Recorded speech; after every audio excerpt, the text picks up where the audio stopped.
잠깐만을 외친 친박의 좌장입니다. 표결 뒤에 검찰에 나가겠다. 자유한국당 최경환 의원 얘기입니다. 최경환 의원이 또 입장을 바꿨습니다. 당초 오늘 오전 검찰에 나가겠다는 말과 달리 벌써 세 번째 검찰 소환 요구에 불응을 한 건데요. 이 얘기를 좀 밀도 있게 짚어주기 위해서 제 왼쪽에 양문석 박사 나오셨습니다. 어서 오십시오. 안녕하세요. 양 박사님, 오늘 오전에 저희 채널의 카메라도 이제 검찰에 있을 정도로 최경환 의원의 일거수일투족을 좀 보려고 했었는데 나오지 않았단 말이에요. 네. 명분이 있다고 보십니까? 안 나오는 명분이요? 진짜 명분은 없다. 그런데 변명은 있었다고 이제 이야기를 할 수 있는 거죠. 그 당 지도부에서 예산안 외에 부가 법안들에 대한 그 표대결이 있을 수 있기 때문에 거기에 대한 그 대비용으로 꼭 본회의에 참석해 달라라고 이야기를 했는데요. 이미 세 차례의 그 출정을 하지 않았고 출두를 하지 않았고 그 다음에 또 다시 오늘도 어떻게 될지 모르는 상황이고 그래서 아마 내일 오전에 나가지 않을까 이제 생각이 드는데 시간을 끈다고 해서 결코 유리한 게 없다라는 겁니다. 그리고 홍준표 대표 오늘 이 가능클럽 토론회에서 방탄국회하지 않겠다. 최경환 의원을 지키기 위해서 물타기 하지 않겠다라고 명확하게 선을 긋거든요. 즉, 당 내에서 아무도 최경환 의원을 도와주지 않은 상황에서 철저하게 고립무원의 상황에서 국민의 여론까지도 불리해진다라면 최경환 의원은 정말 상당히 곤혹스러운 처지에 빠질 수밖에 없습니다. 차라리 나가서 조사받는 게 나을 것 같습니다. 예, 백 변호사님 참 최경환 의원이 진짜 말씀처럼 본회의 표결한 뒤에 출석하겠다 안 하겠다는 거 아니다 이렇게 밝히긴 했는데 보시면 검찰에서는 우리 그런 거 들은 바 없다 이렇게 선을 그었어요. 그러니까 이게 지금 당 지도부에 요청을 했는데 당 지도부에 전달 안 했다는 취지인 것 같은데요.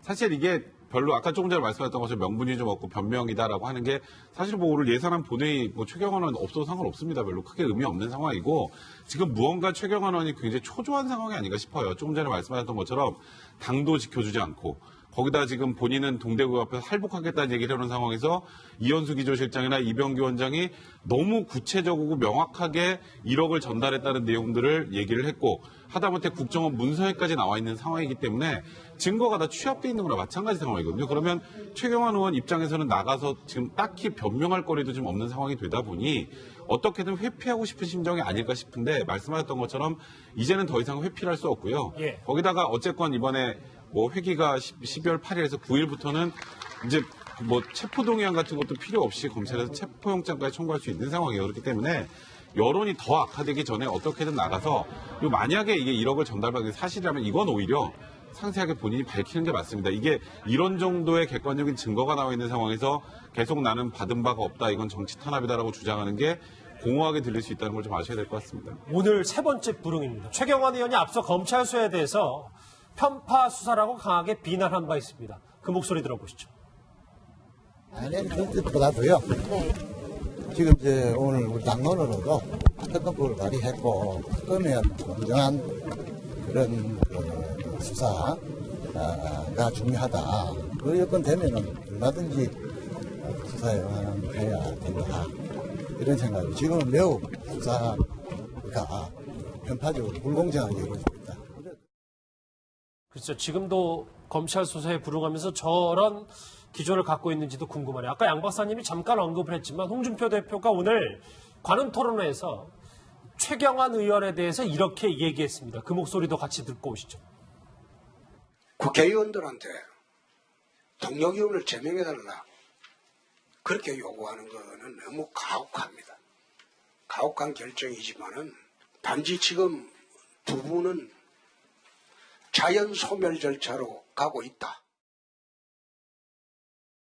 네, 양 박사님 저는 자연 소멸 절차로 가고 있다라는 말이 귀에 들어오는데 저는 어떻게 해석을 해야 될까요? 어쨌든 지금 홍준표 대표가 이야기했던 인적 청산, 그다음에 조직 개혁, 그다음에 정책 개혁 이제 세 가지를 이야기를 했는데 인적 청산의 핵심이 뭐였냐면 박근혜 전 대통령에 대한 출당과 그다음에 서청원 최경환 의원에 대한 출당 이 두 부분이 핵심이었거든요. 그러면 인적 청산에 있어서 서청원 의원 문제는 아직까지 이제 구체적인 진행상은 없고 결국은 최경환 의원이 핵심 중에 핵심인데 이 부분을 당 의총을 열어서 3분의 2의 이 표결을 통해서 출당을 시키는 것이 하나의 그 방법이었고, 또 하나는 자연스럽게, 지금 하는 자연소멸이라는 게 자연스럽게 자신의 부패 혐의를 통해서 검찰에 의해서 소멸이 되어가는 과정을 이제 이 두 가지의 그 두 번째 방법이었는데, 결국은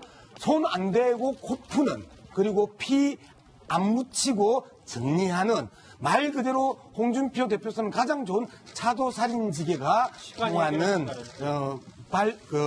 방법론을 이제 이야기를 했다. 그래서 지금 이 동영상에서 봤던 부분 외에도 명확하게 그렇게 표현을 합니다.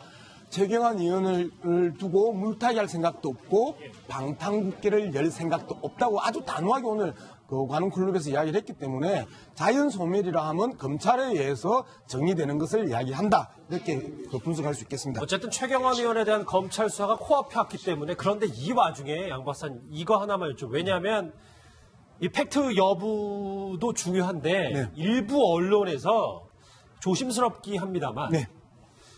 박근혜 정부 인수위 기간에 당선 축하금 100억 썰 이런 보도가 나왔어요. 네. 이거를 우리가 어디 정도까지 감안을 좀 해봐야 됩니까? 어쨌든 오늘 그 기사에서는 MB정부에서도 있었던 일이고, 그 다음에 아주 구체적인 그 시기가 나왔습니다.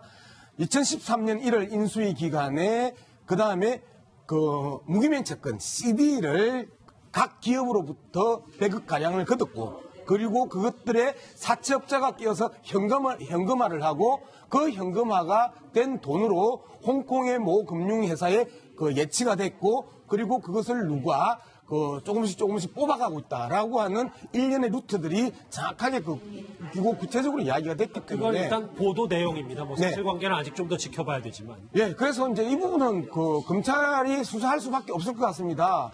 그리고 수사의 방법은 쉬운 거죠. 그 홍콩에 예치된 그 금융회사에서 누가 넣었는지, 누가 빼갔는지를 찾아내면 되고 수사하면 되거든요. 그 금융회사, 관건은 그 금융회사가 한국 검찰에게 수사를 협조하느냐 안 하느냐, 이 문제만 남은 것 같습니다. 예. 예, 지금 백 변호사님, 네. 국정원 특활비서부터 돈 얘기가 좀 잡음이 끊임없이 나오고 있는데, 이런 와중에 검찰이 박 전 대통령 금융계좌 추적에 나섰다, 네. 뭐 이런 보도들도 나오고 있어요. 근데 사실 박근혜 전 대통령의 금융계좌 추적하는 건 큰 의미는 없을 거예요.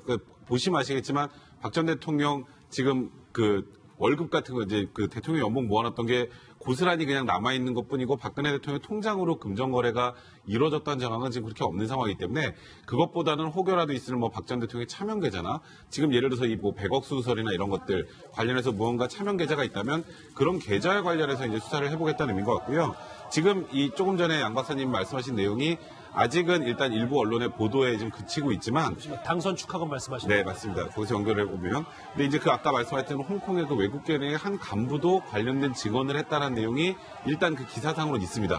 그 간부가 누군지는 명확하게 밝히지 않았고, 그리고 돈을 거둔 주체도 친박 유력 인사 한둘, 이렇게 표현이 나오고요. 그 다음에 정윤회 문건에 나왔던 십상시 중에 1인이 거기에 포함이 됐다. 그 굉장히 구체적인 거죠. 그 언론에서 아직 이름을 혹여라도 발표했다가 명예훼손 문제가 있기 때문에 발표하지 않은 것 같은데, 그게 좀 구체적인 그런 내용들이 좀 도출이 돼 있는 상황이고, 그런 게 검찰로 들어간다면 아까 말씀하셨던 계좌 흐름과 관련해서 이 부분도 들여다보지 않을 수가 없는 게, 이게 문제는 이게 왜 이렇게 외부적으로 드러났는지 이제 그 기사상으로 내용을 보면, 왜 나는 돈을 안 줘? 로 시작이 됐다고 하더라고요. 친박 내부에서. 이제 그런 관련된 첩보들이 어느 정도 입수가 됐느냐가 수사가 개시되느냐 마느냐의 중요한 이제 단서가 될 가능성이 높습니다. 알겠습니다. 또 검찰 소환 조사에 불응한 최경환 의원 얘기와 박 전 대통령 관련 소식까지 짚어봤습니다. 해경이 실종된 낚싯배 선장과 승객을 찾기 위해 사흘간 밤낮 없이 수색을 벌였는데요. 오늘 선장 오모 씨와 승객 이모 씨 시신을 모두 찾았습니다. 네, 인천 해양경찰서에 나가 있는 취재기자 연결합니다. 성혜란 기자. 네, 인천 해양경찰서입니다. 오늘 실종자 2명 모두 찾았습니까?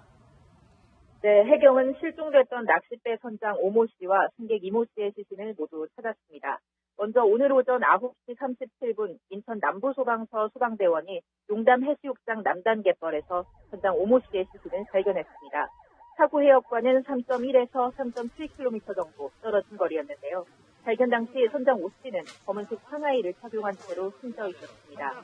선장 오 씨의 아들이 곧바로 배를 타고 현장으로 이동해 아버지의 신원을 확인했습니다. 또 오늘 낮 12시 5분쯤엔 사고 해역 일대를 수색 중이던 해경 헬기가 실종자 이모 씨의 시신 한 구를 추가로 발견했습니다. 인천구조대 보트가 먼저 접근해 시신을 인양한 뒤 진도항으로 이송했는데요. 승객 이 씨의 배우자가 진도항에서 육안으로 신원을 확인했습니다. 현장 오 씨의 유족은 오 씨의 사인이 익사로 밝혀짐에 따라 부검은 진행하지 않고 장례를 치르기로 했습니다. 한편 검찰은 오늘 오전 급유선 명진 15호의 선장과 선원에 대해 업무상 과실치사 혐의로 구속영장을 청구했습니다. 이 둘에 대한 구속영장 심사는 내일 중 진행될 예정입니다. 지금까지 인천해양경찰서에서 전해드렸습니다. 해달라라고 이야기를 했는데요. 이미 세 차례의 그 출정을 하지 않았고, 출두를 하지 않았고, 그 다음에 또다시 오늘도 어떻게 될지 모르는 상황이고, 예. 그래서 뭐 아마 내일 오전에 나가지 않을까 이제 생각이 되는데, 시간을 끈다고 해서 결코 유리한 게 없다라는 겁니다. 그리고 홍준표 대표 오늘, 이 가능클럽 토론회에서 방탄국회하지 않겠다. 최경환 의원을 지키기 위해서 물타기 하지 않겠다라고 명확하게 선을 긋거든요. 즉, 당 내에서 아무도 최경환 의원을 도와주지 않은 상황에서 철저하게 고립무원의 상황에서 국민의 여론까지도 불리해진다라면 최경환 의원은 정말 상당히 곤혹스러운 처지에 빠질 수밖에 없습니다. 차라리 나가서 조사받는 게 나을 것 같습니다. 예, 백 변호사님 참 최경환 의원이 진짜 말씀처럼 본회의 표결한 뒤에 출석하겠다 안 하겠다는 거 아니다 이렇게 밝히긴 했는데 보시면 검찰에서는 우리 그런 거 들은 바 없다 이렇게 선을 그었어요. 있습니다. 그 목소리도 같이 듣고 오시죠. 국회의원들한테 동력의원을 제명해달라. 그렇게 요구하는 거는 너무 가혹합니다. 가혹한 결정이지만은 단지 지금 두 분은 자연 소멸 절차로 가고 있다.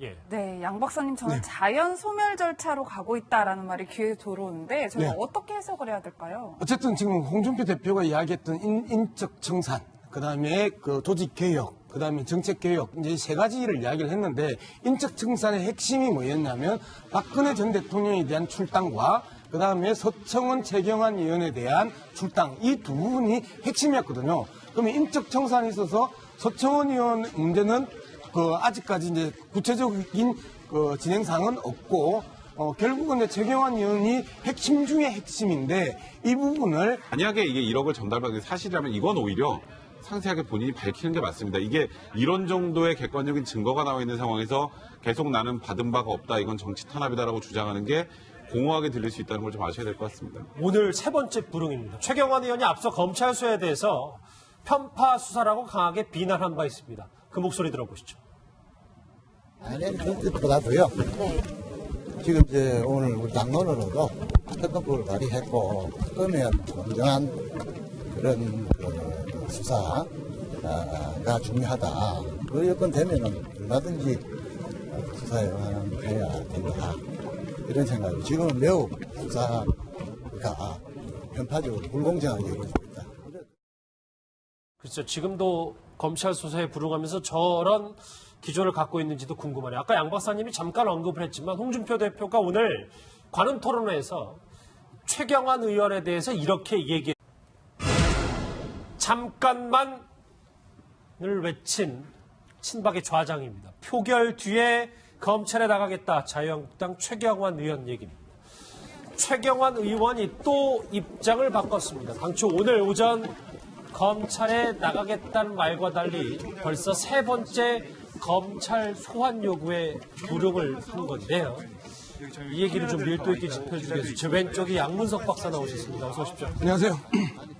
양 박사님, 오늘 오전에 저희 채널의 카메라도 이제 검찰에 있을 정도로 최경환 의원의 일거수일투족을 좀 보려고 했었는데 나오지 않았단 말이에요. 명분이 있다고 보십니까? 안 나오는 명분이요? 진짜 뭐 명분은 없다. 그런데 변명은 있었다고 이제 이야기를 할 수 있는 거죠. 당 지도부에서 예산안 외에 부가 법안들에 대한 표대결이 있을 수 있기 때문에 거기에 대한 대비용으로 꼭 본회의에 참석. 그러니까 이게 뭐 지금 당지도부에 요청을 했는데 당지도부에 전달을 안 했다는 취지인 것 같은데요.